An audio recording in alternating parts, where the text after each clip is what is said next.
This video is going to show how to define differential pairs in the PCB layout in OrCAD PCB Designer. Open the provided design in OrCAD PCB Designer. Select Setup, Add Differential Pairs from the menu. Select HDMI aux0N and HDMI aux0P from the net list. The nets are added to the differential pair information panel automatically.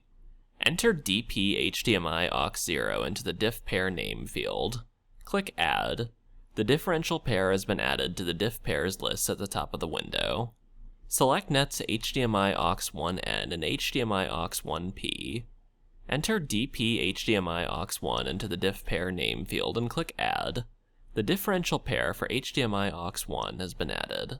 Select nets HDMI aux2N and HDMI aux2P. Enter DP HDMI aux2 into the diff pair name field and click Add. The differential pair for HDMI aux2 has been added. Select nets HDMI aux3N and HDMI aux3P. Enter DP HDMI aux3 into the diff pair name field and click Add. The HDMI aux nets have been defined. To define differential pairs automatically, select Auto Generate in the diff pairs list. The Auto Differential Pair Generator opens.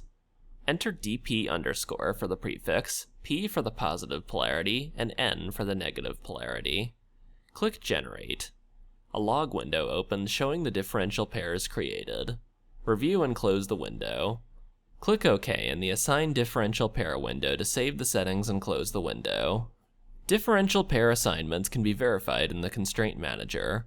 Select Setup, Constraints from the menu, or the Constraint Manager button from the toolbar. Select the physical domain from the worksheet selector and select the Net All Layers worksheet. All HDMI net pairs are grouped into their appropriate differential pair groups indicated by type DPR. Close the Constraint Manager. Differential pair assignments can also be verified by routing. Select Route Connect from the menu. Select net HDMI N0P or HDMI N0N from connector J1. Click to start routing the connection. By selecting one net of the differential pair, both traces are activated to route them together. When constraints are configured, the line width, gap, and critical parameters of the differential pair will be automatically adhered to when routing. For more tutorials, visit us at resources.ema-eda.com, and don't forget to like and subscribe to our YouTube channel.